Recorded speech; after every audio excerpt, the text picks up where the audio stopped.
Es una alerta en C5N y continúan los combates y los preparativos en Ucrania. Gaby. Exactamente. Bueno, venimos hablando de la situación dramática en Mariupol, esta ciudad que está totalmente castigada, y también lo que estamos viendo es la base nuclear de Zaporizhia, que es la base nuclear más importante de toda Europa, que bueno, fue tomada en su momento por Rusia, después recuperada por Ucrania, y ahora lo que vemos son tropas chechenas. Vos sabés que pasa algo particular, porque tenés tropas chechenas que están combatiendo a favor de Rusia y otros chechenos que están combatiendo a favor de Ucrania. Fíjate la complejidad de este problema. Y están revisando uno de estos refugios ahí en Zaporizhia, que es al sur. Estos son prorrusos. Estos son prorrusos, exactamente. Fíjate que tienen la bandera de Rusia, la insignia son más rusa. mercenarios que soldados, ¿no? Sí, muchos de ellos sí. Aparte hay un grupo en particular que son comparables con los gurkas. ¿Te acordás de los gurkas? Sí, inolvidable. Bueno, incluso los acusan de semejante grado de ser tan sanguinarios, ¿no? Pero bueno, y vos tenés grupos, decíamos, chechenos, que están luchando por Rusia y otro menor en cantidad que están luchando por Ucrania, ¿no? Bueno, imágenes, fíjense, las batallas cuerpo a cuerpo prácticamente, tirando con lanzacohetes de estos que son transportables por personas, disparan y se tienen que refugiar, porque la batalla en estos lugares es cuerpo a cuerpo.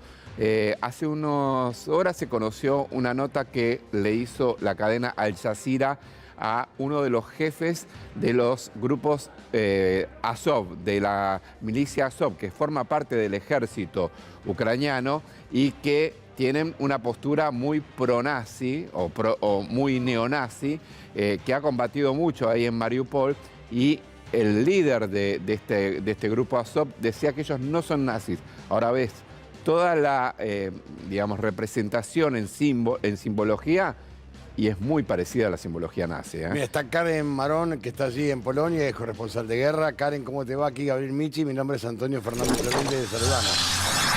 ¿Cómo estás, Antonio? ¿Cómo estás, Gabriel? Todo muy bien. Bueno, sabiendo, empezar a pensar, Karen, ¿esto hasta cuándo va a perdurar?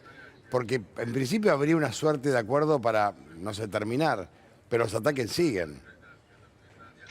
Así es, bueno, como lo hemos visto en las últimas 24 horas, esto es como caminar en redondo, ¿no? Es un círculo, porque lo que exige Rusia es lo mismo que viene exigiendo antes de las operaciones militares. O sea, que Ucrania no ingrese a la OTAN, el respeto después por la independencia de las repúblicas, las dos repúblicas que se han independizado. Pero aquí es todo un juego que tiene que ver con este gran juego de la desinformación. Tanto Antonio como Gabriel saben que hace 2 décadas que estoy cubriendo conflictos y nunca estuve frente a un grado de desinformación y de guerra de propaganda tan alta como en este caso.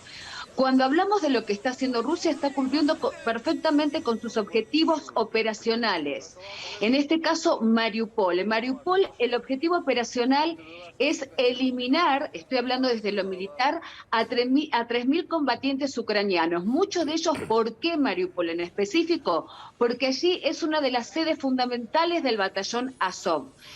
El batallón Azov, que bueno, se lo denomina neonazi, pero en realidad al mismo tiempo tiene una relación muy estrecha con el presidente de Ucrania, Volodymyr Zelensky, que es judío. Entonces, ¿cómo es este asunto? Esto es mucho más complejo y tiene que ver con unas cuestiones de supremacía racial más allá de lo que conocemos como nazismo y estos neologismos de neonazi y demás. Entonces, en el marco de esta mayor guerra de desinformación que he visto hasta el momento, reitero, los objetivos operacionales rusos son muy claros, más allá que hay otros,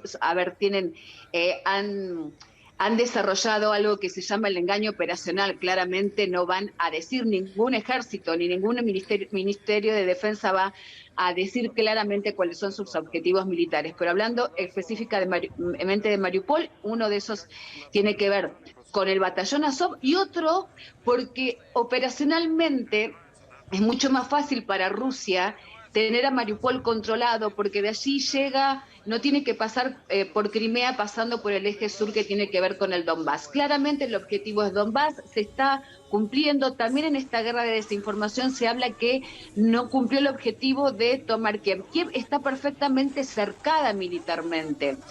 Tendría que en su momento también por otras maniobras que han realizado, tendría que haber habido unas 6 brigadas ucranianas, hay 2 en este momento, están cercados, no pueden salir de ahí, el objetivo no es la capital de Kiev, pero en esta propaganda OTAN/Ucrania, ¿cuál va a ser el discurso, Antonio? Es que Rusia no cumplió con el objetivo de llegar a la capital o de dominar, entre comillas, a la capital. Y Karen, ese no es el objetivo. Así que estamos en esta vorágine que gira en círculos, valga la redundancia. claro, Karen, te quería preguntar porque, bueno, antes de ayer en realidad la noticia sobre este principio de acuerdo en Turquía, donde justamente, según lo que trascendió, había un compromiso de Rusia de no atacar Kiev ni Chernigov, y después hubo ataques en Chernigov, pero también estaba el desistimiento por completo de parte de Ucrania de ya no dejar de lado la posibilidad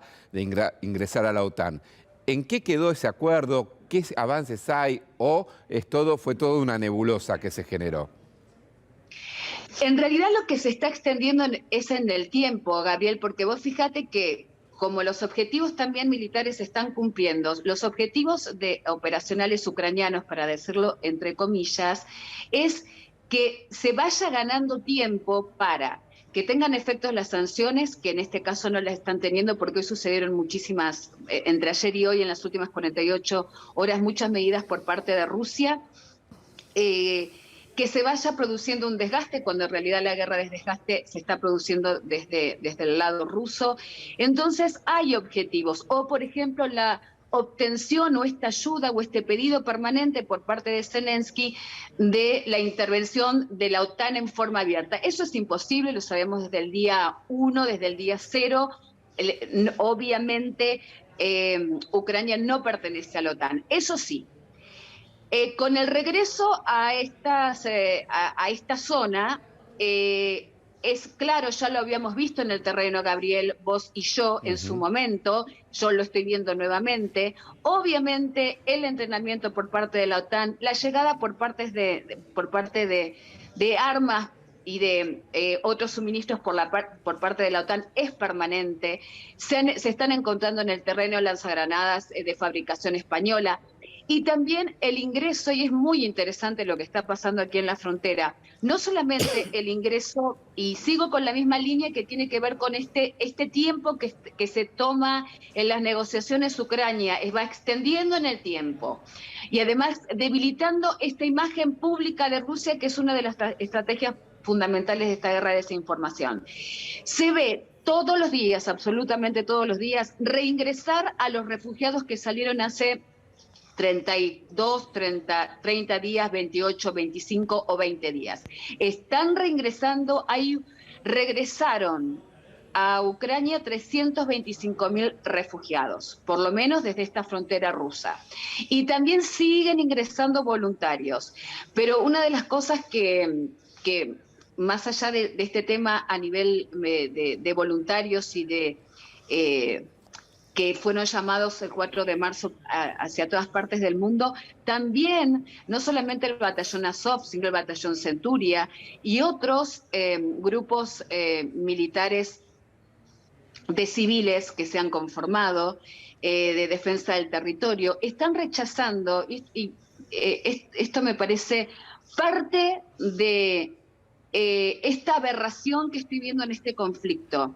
Se ha convertido, como han aparecido nuevos periodistas contando situaciones inauditas e inexistentes y que además no hacen a la verdad de la situación, están apareciendo combatientes de diferentes partes del mundo que son expulsados por los propios ucranianos. Entonces, si hablamos de temas humanitarios y de temas militares y todo esto en este contexto, es uno de los conflictos más aberrantes porque se está, tanto en cuanto a la información como a estos personajes que quieren ingresar o que ingresan a ser para ser parte de estos grupos combatientes, se está lucrando con la sangre de los inocentes. Porque O sea, vos estás hay diciendo que se están inocentes expulsando a falleciendo y que están mercenarios. refugiados. ¿Cómo? Se están expulsando mercenarios que se proponen combatir a favor de uno u otro. Porque son mercenarios, Así en es, definitiva. Antonio. Por eso está el desfile permanente en esta Claro. frontera de estas personas que ingresan porque parece que vienen a un juego, como los juegos que hemos visto de los ataques que han sacado imágenes de TikTok. Bueno, esto es un juego. ¿Por qué? Porque yo quiero ver a esta misma gente, tanto a comunicadores como a estos mercenarios y demás, mercenarios entre comillas, en guerras como en Afganistán, en Irak, en Libia, en Siria. Sí, O tienen sea, la misma por posición. eso hablo de esta aberración. Esto sucede en Europa y les resultó fácil sacarse un pasaje y lucrar con la sangre de los inocentes. No, pero está muy bueno que vos decís, porque, a ver, que opinen lo mismo que opinan hoy cuando el conflicto es en otro lugar. Y el atacante es Estados Unidos, por ejemplo. Que tengan la Así misma es, opinión. Por eso, Antonio, en el día de ayer y haciendo unos trabajos en específico, cuando hablaba de la irresponsabilidad de las declaraciones del presidente de Estados Unidos, Joe Biden, cuando tuvo en sus declaraciones aquí en Varsovia injerencia sobre la gobernabilidad del presidente Vladimir Putin, después Blinken lo tuvo que salir a desmentir. Se está hablando de alta política, de diplomacia. Ya, o sea, se corren con todas las líneas pertinentes a esta diplomacia. Lo está manifestando el presidente de una superpotencia como es Estados Unidos. Pero también recordé en ese momento que cuando fue senador Joe Biden y miembro del Comité de Asuntos Exteriores, fue el que más, voy a decir esto y en un momento muy especial además, para los argentinos, fue el que más fogoneó no solamente la invasión a Irak, la intervención en Afganistán, sino Malvinas. Malvinas, Sí, exactamente. sí, sí. Uno En recuerda su 1972, discurso como senador. Así es, así es. Entonces, reitero, hay que ver este conflicto con mucho pensamiento crítico, con mucha seriedad, analizar de que realmente estamos recibiendo un bombardeo permanente de noticias falsas. Los invito a ver cómo ha sucedido en muchos otros conflictos. No, y otra cosa muy grave también, el tema de la rusofobia que se ve aquí y se está extendiendo en toda Europa. Y eso me parece... a ver, estamos en el 2022. Antes era la islamofobia, ahora la rusofobia. O sea, ¿qué responsabilidad tienen los ciudadanos de un país por las decisiones que toman sus mandatarios? Totalmente de En las acuerdo. universidades públicas como las de España, por ejemplo, ay, perdón, que no te escuché. No, totalmente de acuerdo, hay porque es disminuir todo a Boca River, Real Madrid, Barcelona. Es una locura. Es un verdadero disparate. Absolutamente. Rusofobia, islamofobia. Karen, tengo que cortarte, me encantaría charlar con vos. Largo y Gracias, tendido, te mando un Antonio. saludo muy grande. Muchísimas gracias. Muchísimas gracias a vos. Saludos para todos. Gracias. Lo que era imparcialidad, ¿no? Sí. Porque es una corresponsal calificada entre las 100 mejores del mundo, ¿no? Y lo que es la imparcialidad. Bueno, vos sabés que ahí hay un dato importantísimo. Tanto de un lado como del otro, la imparcialidad del periodismo es visto como si fueses el enemigo. Cuando vos describís lo que estás viendo ahí y de pronto estás en Ucrania y decís, ojo que también, hay un reclamo obviamente justo por el tema de los ataques rusos, pero se esconden después grupos muy peligrosos del lado ucraniano. Y decís esto y pareces prorruso. Y criticás los bombardeos rusos y sos ucraniano, ¿no? Pro-ucraniano, pro-OTAN. Pero sí, la imparcialidad en el periodismo sin duda es lo que puede poner un poco de claridad frente a tanta confusión, ¿no? Desde la subjetividad siendo imparcial. Y hasta acá llegamos nosotros. Gracias, Gaby.